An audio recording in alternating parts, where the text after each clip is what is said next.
This is Indie Author Blueprint, and it is the beginning of 2026. So this is the time for us to take a look at our writing business.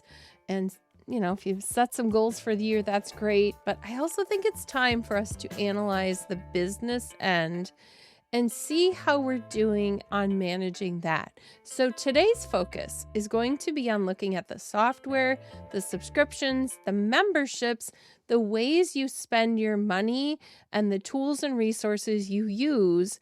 And I'm going to give you a tool in here where we're going to look at how to decide what to keep, what to expand, what to eliminate with all those tools, because everything comes with a monthly price now. All of the things that you use for editing and writing and training, the courses, the tools, they all come with a subscription fee, and it's almost all monthly now, although there are a few that are annual, and there are still a few that are free. So let's take a look at how we make those business decisions as writers and how we decide what we should keep and what should go. Now, I'm covering all of this in a blog post on Substack on Indie Author Blueprint, but if you like to listen in and you like to hear me talk about a little bit of the extra that I don't give you in that post, that's why this audio is here. All right, let's dive in. Most indie authors don't overspend on software on purpose. It happens gradually, one subscription at a time. We solve a problem, we move on, and we forget to ask whether that tool still fits our current season. A yearly software checkup creates some space to pause and to review what's quietly renewing in the background and decide whether each tool still serves the way we write and publish now. Now, I hope you're finding value from Indie Author Blueprint and you're seeing your annual subscription or your $8 a month go to good work. So I hope you decide to keep Indie Author Blueprint, but even that should be analyzed to see if it's fitting your goals. So as software evolves and changes, it's surprising how there's overlap. You might be paying for something that another program does now. There is, for example, AI worked into everything. Now, I do pay for a subscription to ChatGPT because I feel like for some of the brainstorming I do and organizing things, it has served me very well. But if you're using AI for minimal things like a few suggestions on wording changes or something, you might find that it's already built into Word as Copilot. So we'll talk about that in this episode on how you evaluate that. If you're doing exactly the same thing and you're not using it in one software, but you have one that does it, why pay for both? Or you might discover that there are even more effective options now, and you've been overpaying for features you'll never use, and maybe in some other software you could drop what you're using and you could find something that fits what you need. In the podcast episode, I'm going into a little more detail than I am in the blog post, but you'll want to go to Indie Author Blueprint on Substack if you are looking for how to get a paid subscription and get the bonus. So the bonus will be at the bottom of that. I generally have been trying to insert them so that if you just keep reading, you get to the bonus. And this time it's going to be a free tool that I've created for you to help you do this review. So you'll be able to track and make notes about your subscriptions. There will be some handy drop-down options in the spreadsheet I made, so you can quickly fill that out and then you can keep coming back to it year after year. I do this. I've been using notes and I finally created myself a spreadsheet so that I could do it. I want to be able to have a good picture of the content I have and what I'm using it for and how much it's costing me. So I do this every year, generally in January. I look at everything I'm subscribing to and make notes. I also put some tips in my calendar if I need to remember to unsubscribe from something. There are certain things that you can unsubscribe right now and you'll have the rest of that subscription until it runs out. And then there are some that if you unsubscribe, you forfeit access for the rest of the time. So that means I put a reminder in my calendar for a week or two before it's going to expire to go in and turn off the auto renewal. So just a tip, put that in your calendar, put a reminder that pops up in alarms on something. I use my phone so that an alarm comes up and lets me know coming up to tomorrow or today or whatever, you should consider dropping this.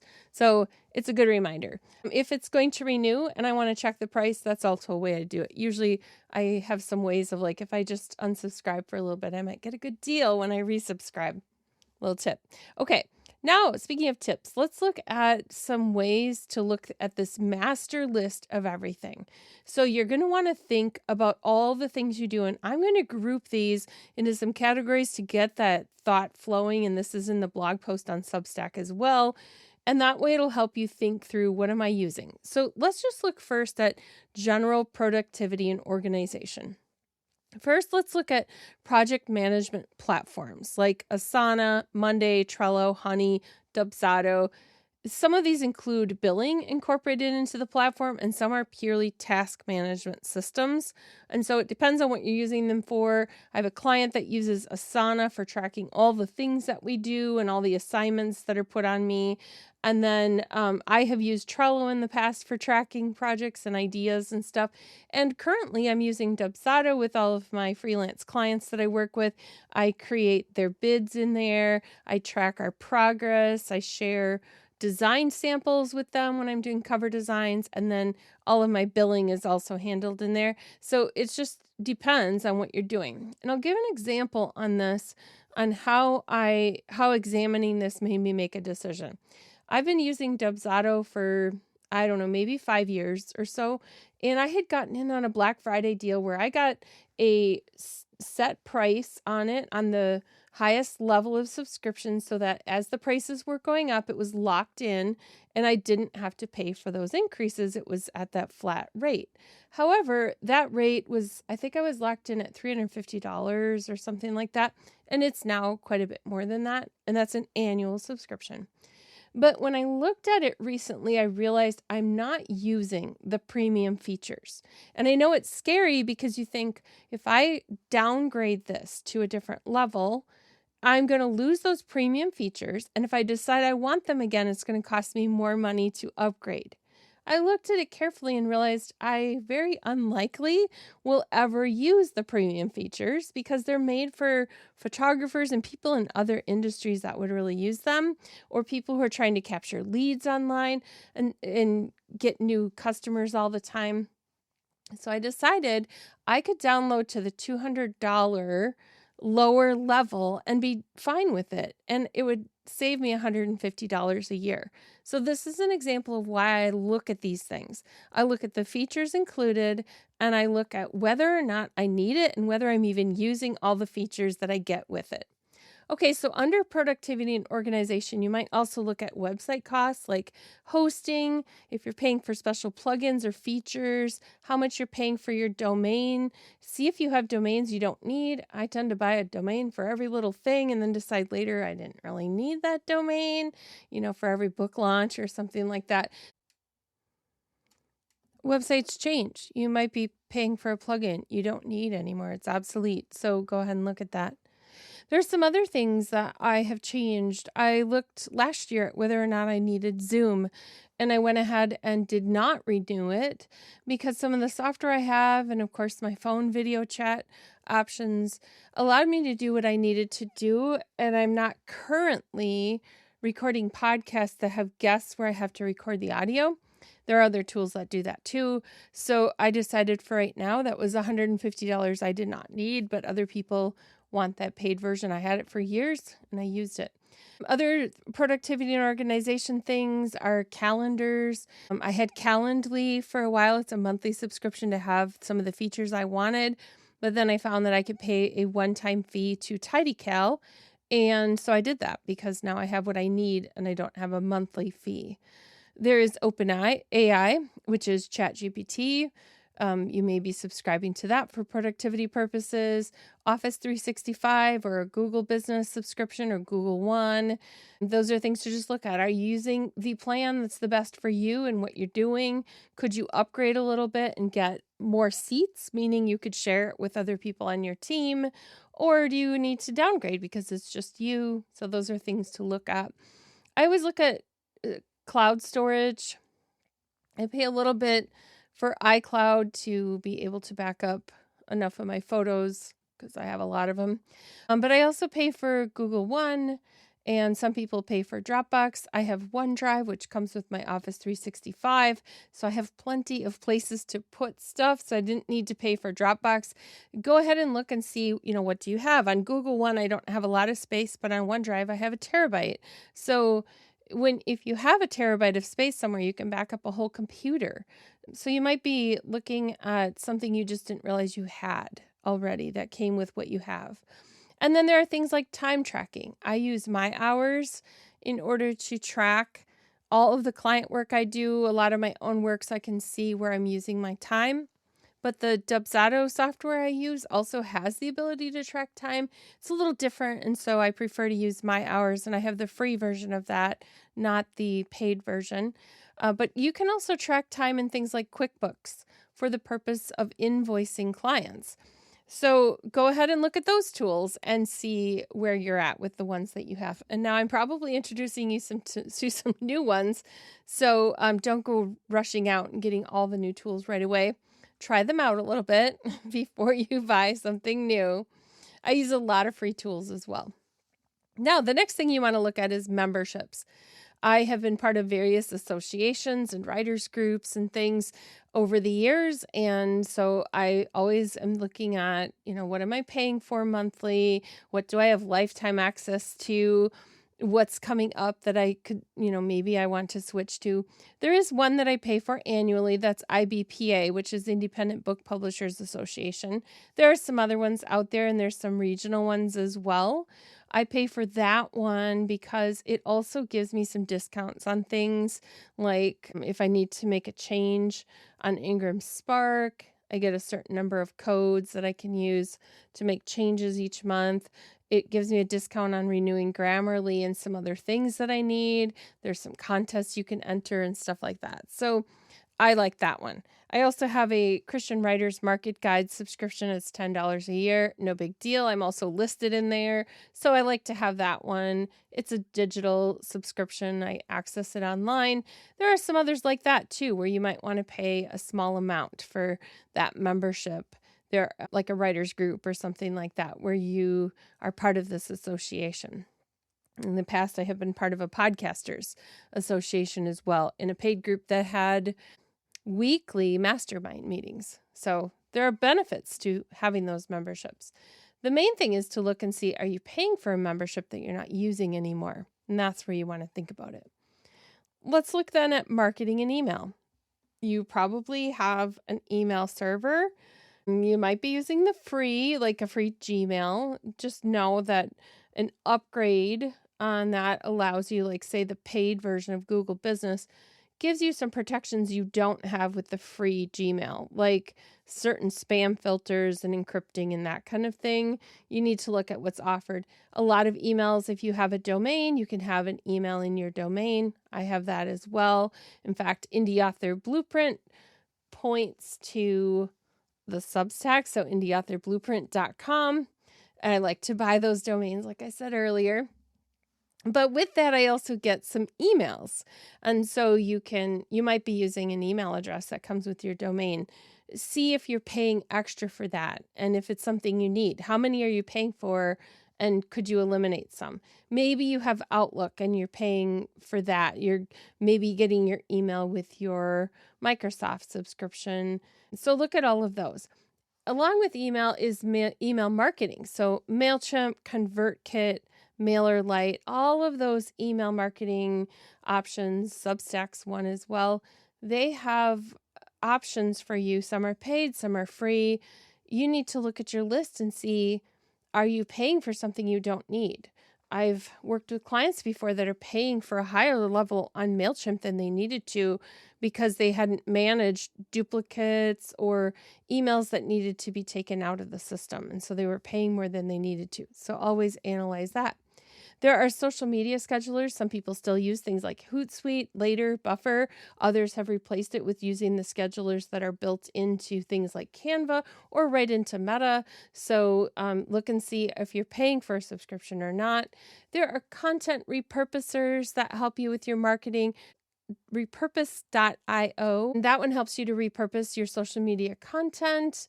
There's Capshow, which takes clips from podcasts and also some social media content, helps you reshare it out in many ways. So lots of stuff out there. I get inundated with new stuff all the time. It always is intriguing. It's like a shiny object to chase.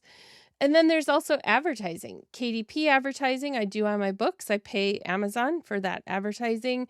Some people do social media advertising. I've experimented with Pinterest ads before and Facebook ads before. Some people do Google ads, sponsored ads, YouTube ads, all kinds of options. So take a look at where you're spending your money there. A lot of them you might have set up to do automatic. On KDP, for example, you can set it up where it never ends. I always put a date out there where it ends because I don't want it to go on forever. I want to analyze it and see, do I want to keep spending this money?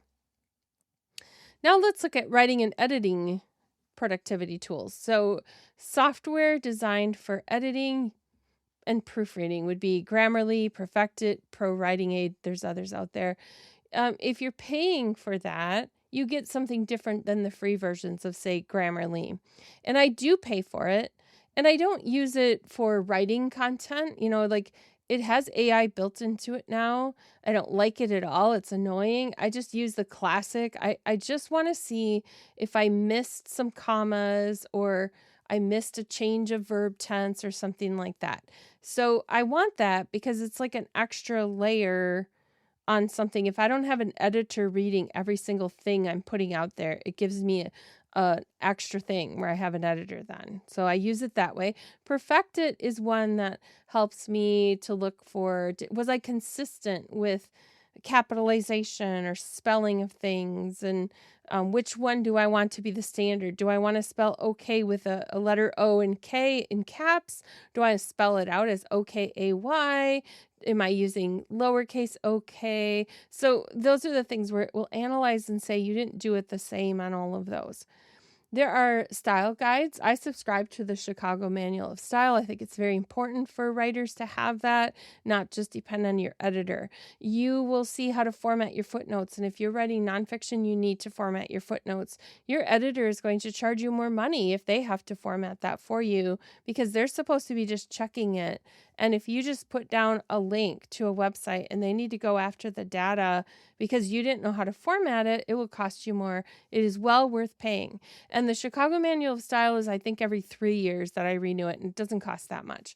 There are other ones out there. If you write for newspaper, like Associated Press, you can subscribe to that as well.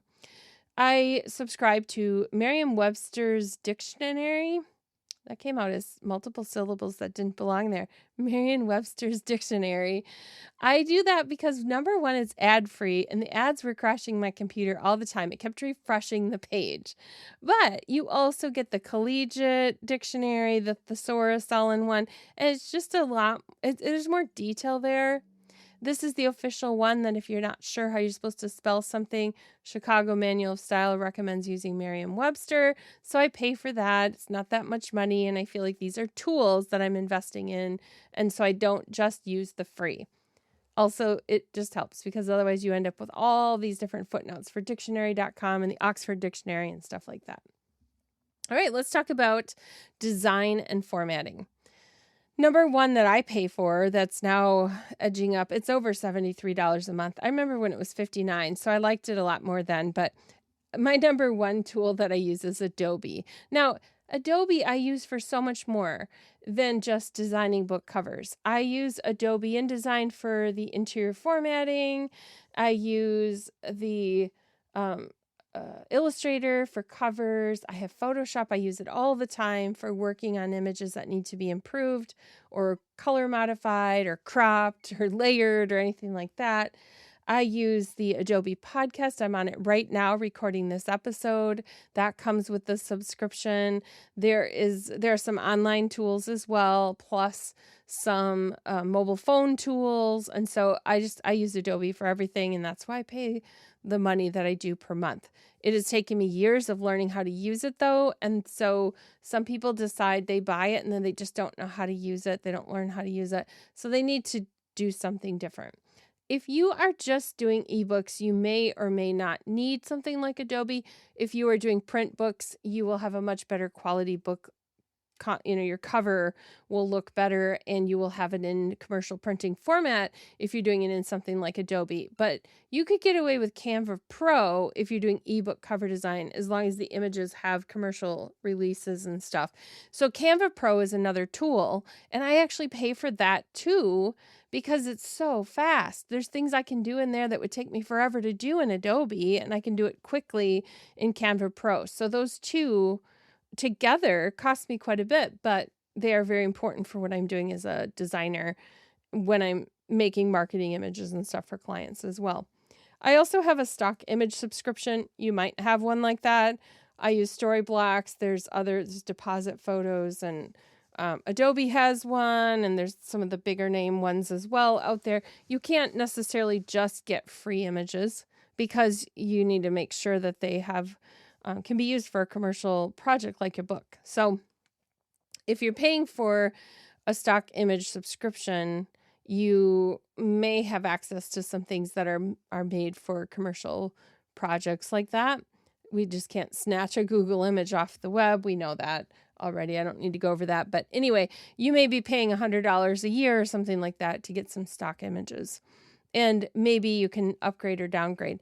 I've kept my stock image subscription at just the images. They've offered me many times where I could add on for a little bit more money and get video clips and all these other things. I'm not using those things. I don't need stock video. I'm not doing that. So I'm just sticking with paying what I've been paying forever for just some photos and vector graphics that I can use for book design. I do have Atticus, and that was a one-time fee. It's not a subscription. Vellum is also a one-time fee book formatting software that a lot of authors like. But both Atticus and Vellum are one-time fee. So they're not like a monthly software, so it's not like you have to analyze it. But if you're paying monthly for something, you might be able to downgrade and just pay a one-time fee and have access to the same kinds of services. Also, KDP has a create tool that you could use if you got in a pinch and really needed something. There are some other things that come with running your business, like legal and accounting software. Legal Shield is one, LifeLock, Aura. If you are looking to protect your data, monitoring your credit rating, anything like that, you're looking at things like Aura or LifeLock. But also, if you're looking for legal advice, with Legal Shield, you have access to an attorney who you can consult. So if you're writing up contracts for clients or something comes up, somebody accuses you of something or whatever, you have somebody you can reach out to and ask the question. So sometimes that's more cost effective than, say, having an attorney on retainer or reaching out and paying the whatever that hourly rate is. So just something to consider. However, I have downgraded a bit because I look at it, things go up in price and I've had to evaluate that. So I have cut back on some of what I've had in that department and got it down to just the legal parts that I need, and found other ways of outsourcing some of the pieces. QuickBooks is something you might use for the accounting piece of that.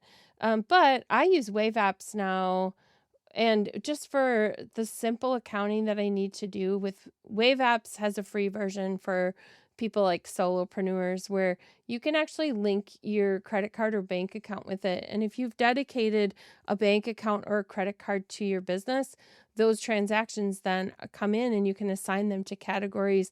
It makes it really great for tracking your author expenses, and you can add in your income. So that if you want, you get that monthly royalty, you could add it in there as well as a deposit, just so that it's all in one place.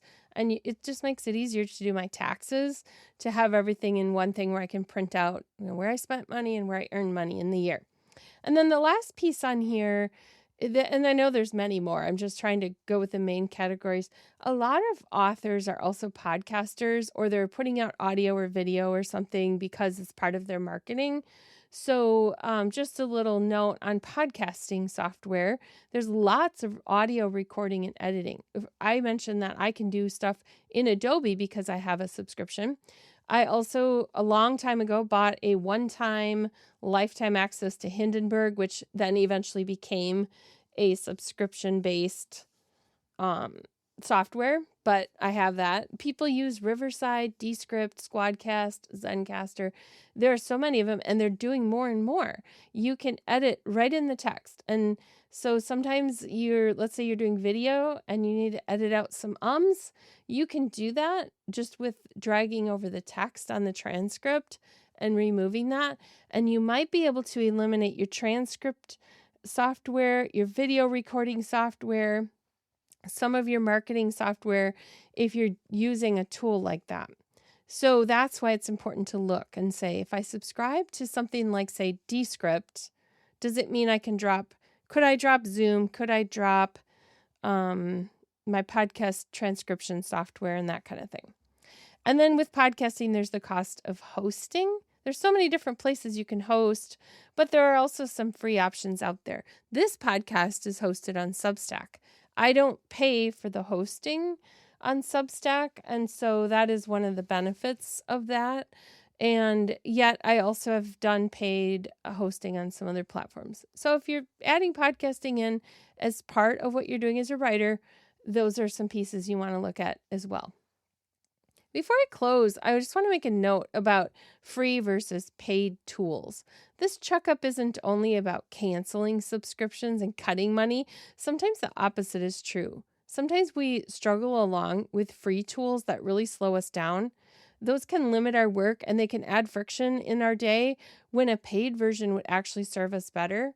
So as you're looking at these tools, if there's something you're using regularly and you're kind of frustrated with it and you wish if it only did this, but you're using the free version, take a look, because you might be doing some workarounds that are costing you time and energy, and a small fee of like $10 a month would be like having a personal assistant because the software could do it for you. Like it might limit formats or automation or storage in some ways that affect your process. Maybe upgrading would give you more professional results. There are some things that put like a watermark on there or something like that. If it's a tool you rely on often enough that paying for it would save you a ton of time, even more so, then it could be a wise investment. If a tool saves you time, if it reduces frustration, it supports the quality of your work, then upgrading isn't wasteful, it's strategic. And this is the thing, there are people who think everything has to be free. You will see if you saw my list that I have some free tools and I have some paid tools. And I would not downgrade to the free version on some of those tools because they are vital to the business that I do. So the goal then of this whole checkup is alignment. Cut what no longer serves you, keep what genuinely helps, upgrade where it makes your work easier and more sustainable. All three of those can be great decisions. Cutting can help your budget, but cutting can also hurt your productivity. So all of these need to be weighed out. Now, like I said, for paid subscribers, in the text that goes along with this and the blog post on Substack, I have a bonus tool that helps you to analyze your expenses. So I have columns for you to put in the category of, whether it's design, marketing, memberships, editing, all the things I just talked about. You can put in the name of the tool. You can make some notes about the purpose. What does it do? You can analyze how often you're using it. You can look at the plan. Is it monthly? Is it free first? Is it monthly? Is it annual? Is it lifetime? You can look at then the annual cost and add up the math there in a column. You can look then if it overlaps. So I have a spot for you to ask, are there other tools I'm paying for or other tools I'm using that do the same thing? And then you can look to see, wow, this one tool, like Adobe, I mentioned to you how much Adobe does. It crosses over in so many categories. It's a vital tool for me. Then I have a spot for you to decide, keep it, revisit it next year. If you're revisiting it later this year, set a reminder in your calendar right away so you can come back and analyze it and decide what you want to do. If it's renewing soon, make that decision soon. And then I have a column there for you to put some notes. Just, reminders to yourself about it, things you're thinking about, whatever you need. You can make more columns, you can add whatever you want. But this is a tool for you to keep track of some of this so that when it comes to making business decisions, you can make wise ones. So that is in the post that goes along with this on Substack. I will link to that in the show notes so that you can get to Indie Author Blueprint on Substack. I hope you found this helpful. I hope that you start making your list and doing some analysis, doing that checkup. Ultimately, then it will make you way more efficient and possibly proficient in the learning skills that you have in 2026. And so I'm wishing you the best with your writing business, and I hope you'll be back next week for another episode.